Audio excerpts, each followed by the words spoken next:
Le Congo ne tombera jamais. Et en regardant tous les députés, Moustapha Niasse,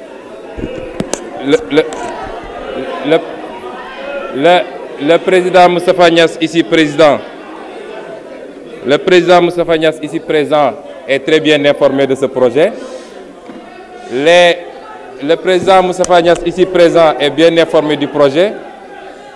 Les présidents de groupes parlementaires, il y en a un qui est présent, sont bien informés du projet. Une réunion s'est tenue et il a été dit que le montant est budgétisé. Sauvons l'Afrique.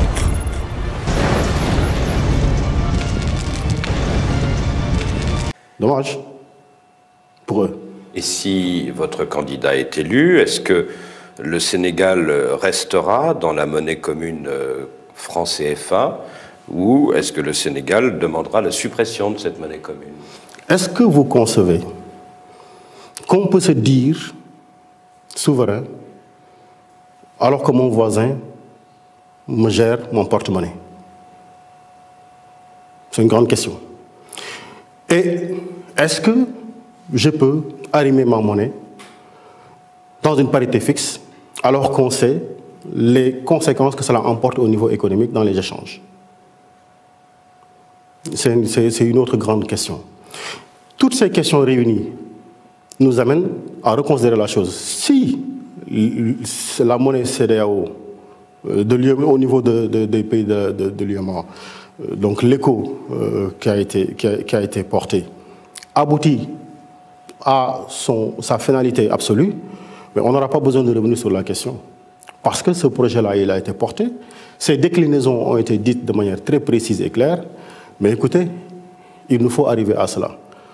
Parce que quand on parle de souveraineté, je pense que la France n'accepterait jamais que les États-Unis lui battent sa monnaie.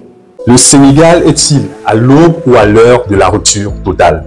Dans cette vidéo, regardons les interventions de quelques acteurs majeurs qui sont prêts à apporter un changement dans la dynamique du Sénégal et dans la géopolitique en Afrique de l'Ouest. Cette vidéo est très importante pour tout le monde car nous qui voyageons en Afrique et qui aimons savoir comment les choses se passent dans un pays avant de partir, nous devons savoir ce qui se prépare et ce qui se passe au Sénégal. N'oubliez pas de vous abonner à la chaîne, laissez un gros pouce pour le like et de partager. Moustapha Niasse,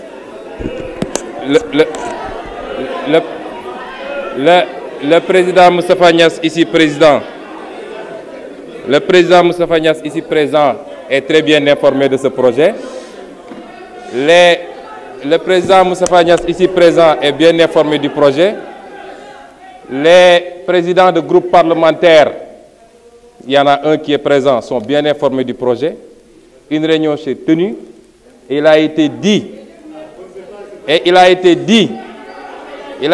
que le montant est budgétisé. Sauvons l'Afrique.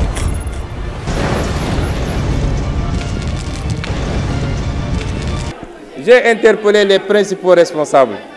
Il a été dit que le montant est budgétisé et que la seule contrainte, c'est que ça ne soit pas ébruité pour ne pas discréditer l'institution. Je maintiens également avoir dit que l'Assemblée nationale est en fraude fiscale continue.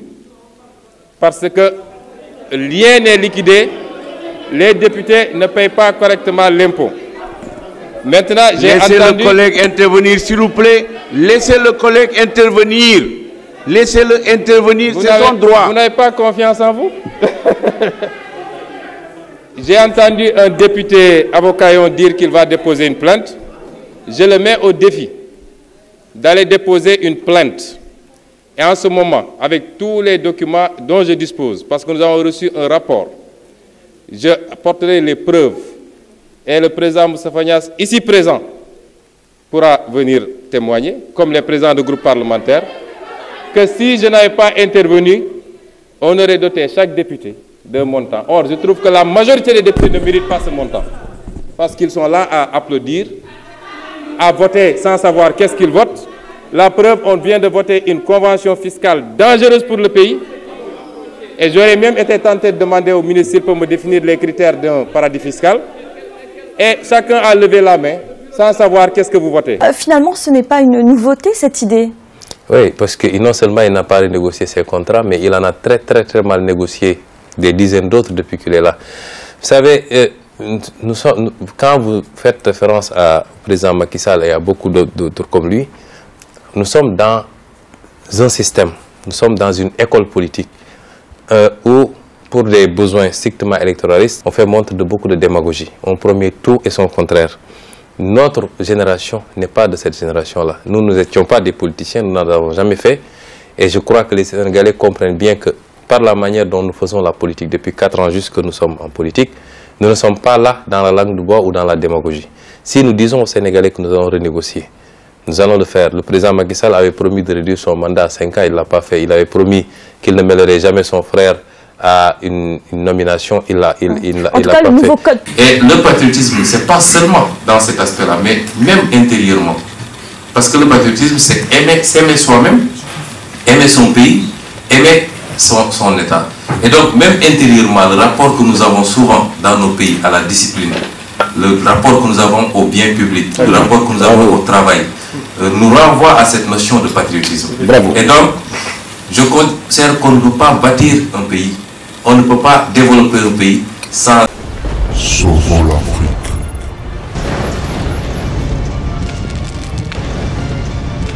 Éveiller ce sens patriotique depuis les enfants.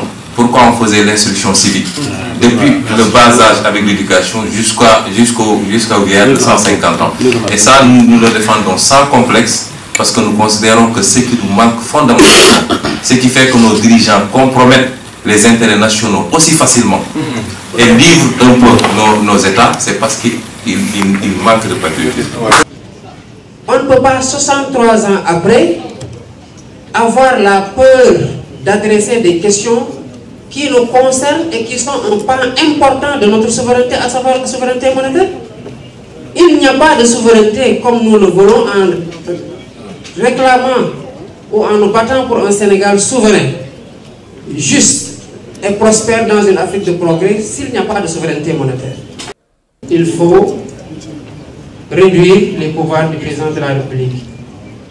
Donner plus de prérogatives au Premier ministre pour lui permettre de conduire correctement ses missions, de remplir correctement ses missions et surtout de mettre un terme au fait que le président de la République écrase de tout son poids les autres pouvoirs, à savoir le législatif et le judiciaire. Et je vais vous dire aujourd'hui, que ce soit au niveau des élites ou de la jeunesse, la question qui se pose, c'est qu'est-ce qu'on gagne dans une relation avec l'Europe qui date de plusieurs siècles, qui n'a pas produit du développement chez nous, qui nous a pas aidé forcément à transcender nos questions de développement central, de lutte contre la pauvreté, d'emploi pour les jeunes, d'émancipation des femmes. J'en profite pour dire qu'on aurait pu avoir plus de femmes à cette table. Alors, voilà comment ça se pose, avec beaucoup bon, on va voir, c'est ça l'attitude. D'autant plus que l'Afrique, il faut le dire, il faut y aller directement. Nous avons un besoin de financement énorme. Je crois que c'est Mo Ibrahim qui le disait tout à l'heure. Bon, l'Europe n'est pas si cash que ça. Je suis désolé, mais ça se pose en ces termes-là. Parce qu'on parle de la richesse de l'Afrique, ben c'est clair, il faut le dire. Mais cette richesse, il va falloir qu'on développe une nouvelle manière de faire des affaires. Il ne s'agit plus d'investir dans des industries extractives, on va transformer ailleurs. Ça, c'est le premier New Deal à avoir, c'est qu'on fait du business ensemble en Afrique, on transforme en Afrique, on crée des chaînes de valeur en Afrique, on emploie des Africains et on se partage de manière équitable, je dis bien équitable, le profit. Ça c'est déjà un bon élément d'un New Deal qui aurait dû se passer il y a très longtemps. Mais commençons maintenant, voilà, c'est pas très tôt, on va dire. Et aujourd'hui, l'Europe, si... Sauvons l'Afrique.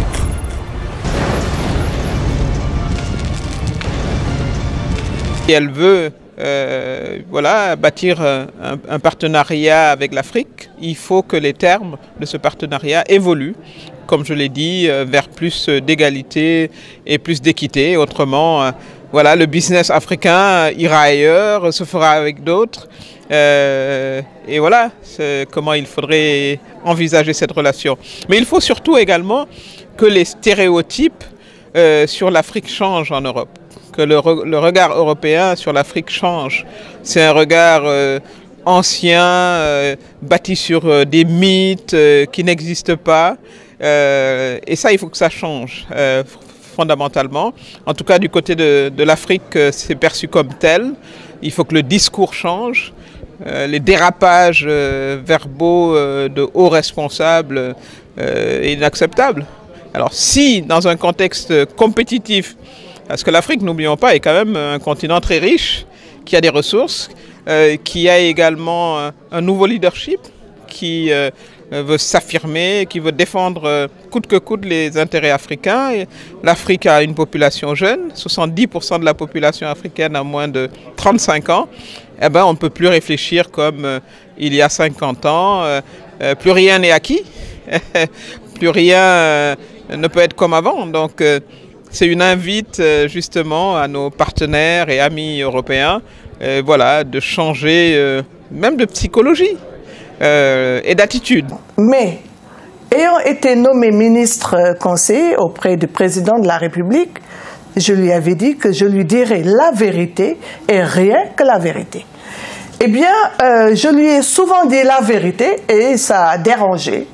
Et il y a eu un clash. Voilà pourquoi j'ai quitté la présidence de la République pour m'activer à l'université, où je suis professeur, et à m'activer sur le terrain politique avec mon parti politique qui est CARLENEN, la convergence des acteurs pour la défense des valeurs républicaines. Les pays qui s'en sortent le mieux sont des pays qui ont la souveraineté monétaire et qui utilisent leur banque centrale pour injecter des liquidités. Mais nous, avec notre banque centrale, nous ne pouvons pas le faire. C'est pour ça, aujourd'hui, le président Macky Sall... Qu'est-ce que la BCEAO doit faire? Aller prendre les réserves la BCEAO, trésor français? La BCEAO ne peut pas le faire parce que, justement, elle a été bâtie pour ne pas injecter suffisamment de liquidités dans notre économie. Parce que... Sauvons l'Afrique.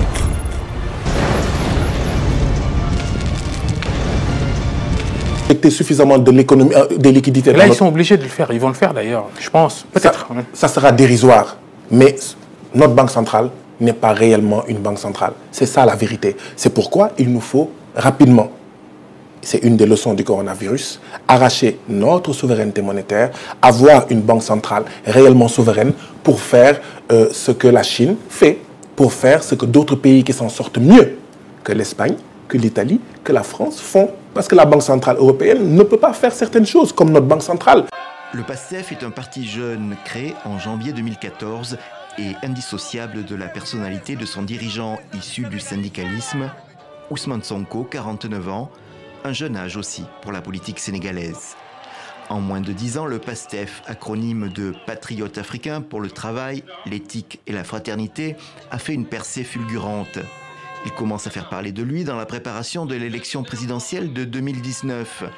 Face à Macky Sall qui brigue un deuxième mandat, le PASTEF veut présenter son dirigeant et se bat d'abord pour obtenir les parrainages. La campagne du PASTEF est centrée sur la personnalité de Sonko. Il s'impose dans une démarche d'opposition radicale à Macky Sall et plus largement à une élite accusée de piller le pays. Positionnement payant puisqu'il arrive en 3e position avec plus de 15% des voix en février 2019. Derrière Macky Sall et l'ancien Premier ministre Idrissa Seck. On remarque alors comment le PASTEF arrive à mobiliser les jeunes derrière lui. Cette jeunesse est saine, elle est vigoureuse, elle ne demande qu'à être mise dans des conditions de travailler pour son pays. Depuis, le parti préparait l'élection présidentielle de 2024, accusant inlassablement le président. Le Congo ne tombera jamais. Car la victoire du Congo dépend de l'Éternel, Dieu des armées, et à ses prophètes qui craignent l'Éternel, comme l'évangéliste Bishop John Israel Makiese, descendant de Fumu Kimbangu, Jean-Baptiste, 3e millénaire. Voici le temps de l'éveil prophétique. Lèvons-nous donc comme un seul homme, peuple congolais. Défendons notre patrie, car le Congo ne tombera jamais. Vouloir c'est pouvoir. C'est maintenant ou jamais, c'est maintenant ou jamais, maintenant ou jamais. Yahweh, Sunga, peuple congolais, bitumbo tozobunda, Esaya nzotote, Esaya molimo. Archevêque Koutounou Fernando, Sauvons le Congo. Sunga, Bishopé, Jone Makiese bitumbo azobunda eza nzoto te Pasteur Placide Jésus Mokpadiko Congolais telema bipai bisosa Isaac Mabaka l'étoile d'Afrique Tenons-nous la main dans la main Congolais Pona mboka na yo bunda Loba non Congo